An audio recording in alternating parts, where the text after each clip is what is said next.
This is Steve Young for the Co-Roundtable. We have talked a number of times, we write about this, we think about it a lot, that underneath a structure of moral capitalism, underneath the idea of a moral capitalism is what? Well, isn't it behaviors? People have to behave in certain ways. Well, what's underneath behaviors? Well, a lot of people say underneath behaviors are values, the way we think, our mindsets, our character. And we've been thinking recently about a facility that each one of us is born with called the moral sense. This is kind of an idea that's associated in the West with Adam Smith in particular.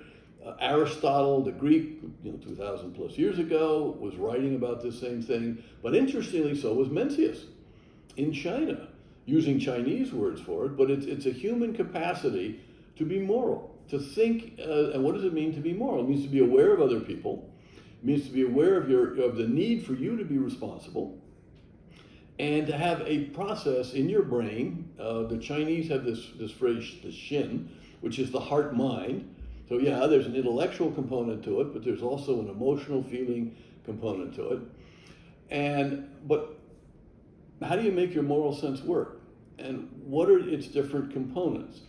I was at a dinner last night in Minneapolis, a big city here in Minnesota, and the after-dinner speaker was an expert in listening. And when he got up to start talking about listening, I wasn't sure what I was going to hear. He was very smooth. He was obviously a polished after-dinner speaker. He had his kind of applause lines and his jokes and things like that. And at first, I thought, well, this might be just sort of superficial.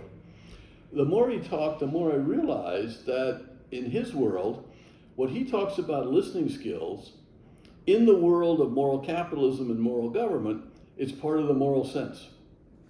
His basic point was, between me as a speaker and you as the listener, who really has the responsibility for the relationship? And most of us sort of superficially think, well, it's the speaker. If I'm a good speaker, I will have more of an impact than if I'm a bad speaker. Now, I presume that's true, but his point, Lyman Steele, his point was, no, it's the listening capacity which actually builds the relationship. Are the listeners understanding the speaker?